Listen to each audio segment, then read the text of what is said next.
everything that we all go through every day be an excuse not to give my best.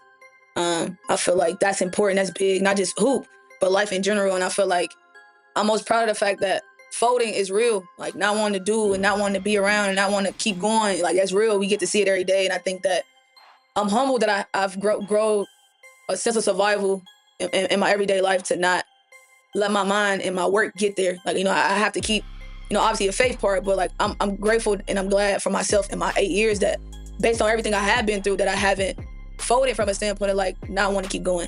And like that's a big deal. There's a moment in every athlete's career where they have to choose keep going or let it all fall apart.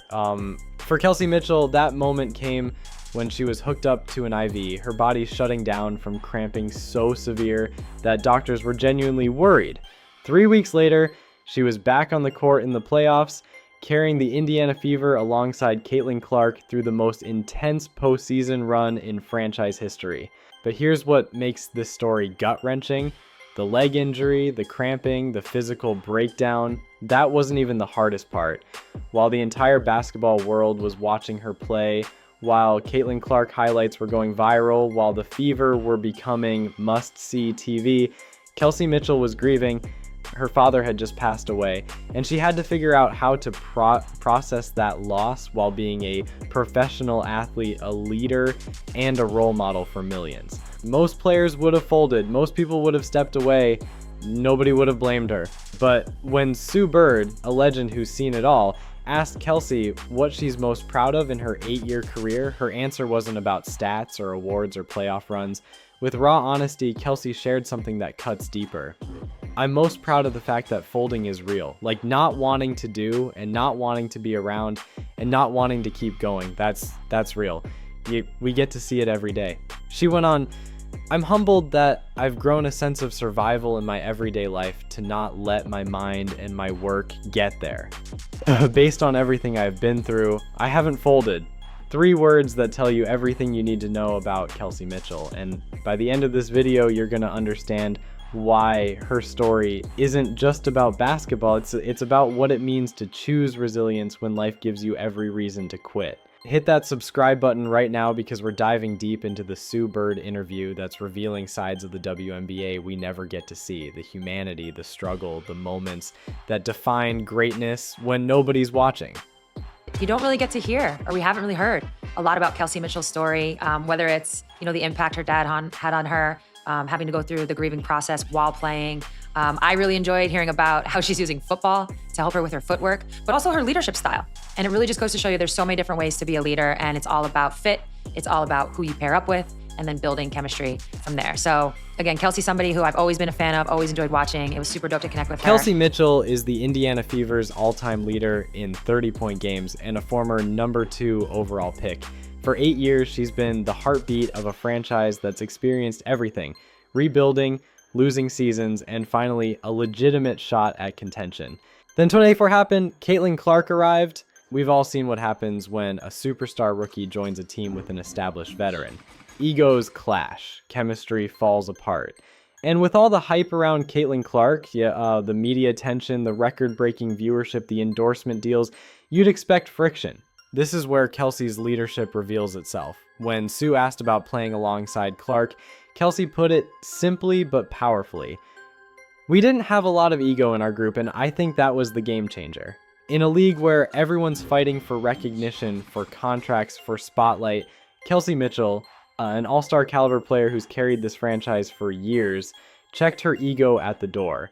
Not because she had to, but because she understood something fundamental about winning. And what makes this fascinating, Kelsey's approach to leadership isn't traditional. She draws inspiration from football. Studying how football players move, their footwork, how they command in a completely different sport. It's unconventional and speaks to someone constantly evolving, constantly looking for edges. As Kelsey told Sue, there's so many different ways to be a leader. It's all about fit, it's all about who you pair up with, and then building chemistry from there. That chemistry showed.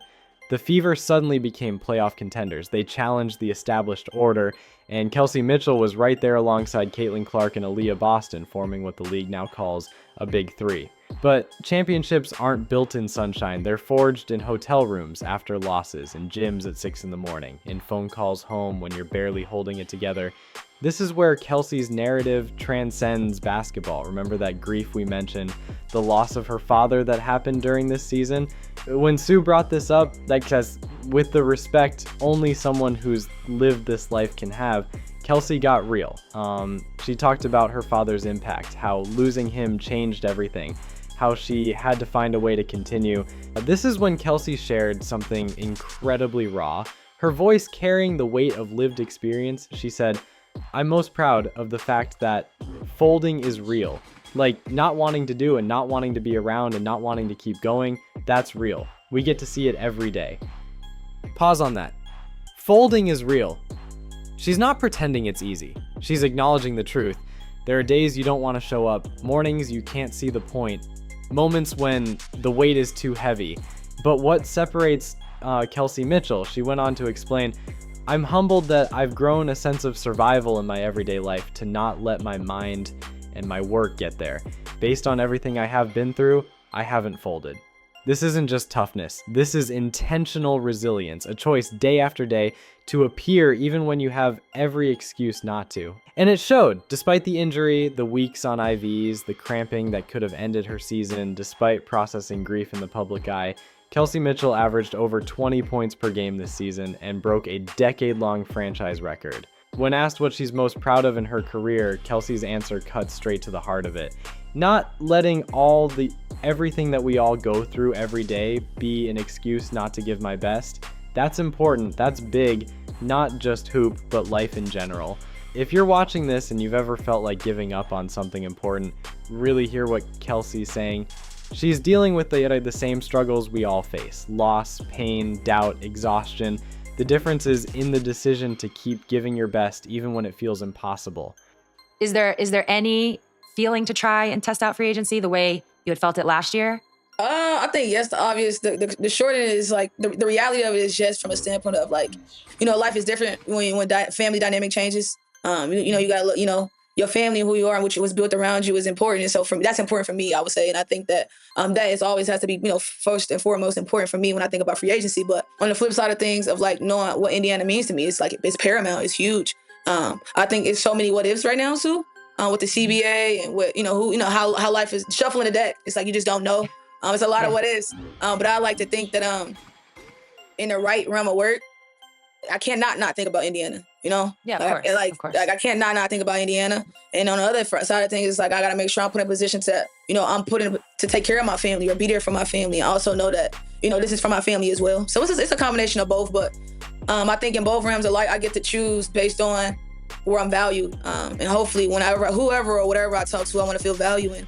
Let it all flow from there. Now, the narrative gets even more interesting. All of this, the chemistry, the playoff run, the resilience through pain, it's happening as Kelsey Mitchell stands at the biggest crossroads of her professional career. Free agency. Last year, Indiana cored her, preventing her from leaving by using one of their protected player designations. This year, she'll have another opportunity. In most free agency scenarios, a star player is leaving behind uncertainty. But Kelsey Mitchell knows exactly what she's walking away from or committing to. Caitlin Clark and Aliyah Boston are locked into their rookie contracts. The core is set. Indiana isn't rebuilding, they're building on success. Sue Bird, who navigated her own free agency decisions, pressed on this. Is there any part of you that wants to test free agency the way you felt last year? Kelsey's answer was honest, vulnerable, and complicated. In her words, the reality of it is, life is different when family dynamics change. You've got to look at your family and who you are and what was built around you. That's important. That's always first and foremost for me when I think about free agency. She's talking about location, being near family after losing her father, building a life sustainable beyond basketball. But then she added something that reveals the depth of her connection to the franchise. With clear emotion, she said, "On the flip side, knowing what Indiana means to me, it's paramount, it's huge. I can't not think about Indiana. I can't not think about Indiana." You can hear the tension there. The pull in two directions. Sometimes the optimal basketball decision and the optimal life decision aren't aligned. And then Kelsey distilled it down to what matters most. She explained, I get to choose based on where I'm valued. Whoever or whatever I talk to, I want to feel valued. There it is, after 8 years of being the franchise cornerstone, after taking Indiana through the darkest years, after sacrificing and leading through grief and pain, Kelsey Mitchell wants what every elite athlete deserves, to be valued. Not just with words, but with action, commitment, and respect. And listen, we don't know how this ends yet. The new CBA isn't finalized. The salary structures aren't set. There are so many variables. But what we do know, Kelsey Mitchell has earned the right to make whatever decision is best for her. She's given Indiana everything. She's competed through pain, through grief, through rebuilding seasons that would have broken lesser players. She's been the ultimate professional. Whatever happens next, the league better recognize what they have in Kelsey Mitchell. As the interview wound down, something beautiful happened. Kelsey Mitchell, this tough-as-nails guard, turned into a total fangirl. With genuine admiration, she confessed to Sue, I used to tell my mom and dad about my USA experiences. I never tell nobody else this, but I just wish I would have got an autograph and stuff like that. People like myself actually watched you. We appreciate what you gave to the game. Sue Bird, one of the greatest players in basketball history, being told by another elite guard that she's the reason Kelsey fell in love with the game. That mutual respect between two generations of greatness, that's what makes this sport special. And it's a reminder that Kelsey Mitchell's narrative is still being written. Right now she's recovering, doing activation work, lifting, conditioning. She's past the cramping, past the IVs. She's preparing for Unrivaled, the new 3-on-3 league, and thinking about where to build the next chapter. But regardless of where that unfolds, Indiana or elsewhere, we now know what Kelsey Mitchell stands for. When things get hard, she doesn't fold. When the world gives her every excuse to quit, she finds a reason to continue. Sue's final words to Kelsey captured it perfectly. Never lose that. That's valuable. She's absolutely correct. In a sports landscape obsessed with highlights and metrics, Kelsey Mitchell represents something we need: authentic resilience. Not the kind that looks good on Instagram, the kind that appears in empty gyms at dawn, the kind that plays through pain, the kind that leads without needing credit. So before you go, what would you do if you were Kelsey Mitchell? How do you appear when everything gives you permission to step back? What's your version of not folding? Drop your thoughts in the comments, and if this resonated with you, hit that like button and share this with someone who needs to hear it. Subscribe, because we're covering the insights that matter in women's basketball, not just the highlights, but the humanity behind the game. Kelsey Mitchell's free agency will dominate headlines soon. The basketball world will debate where she should go, what she's worth. But now you know the real narrative. You know what's at stake beyond basketball. And whatever she decides, we'll be watching. Because if there's one thing we've learned from Kelsey Mitchell, she's not folding, not now, not ever. I'll see you in the next one.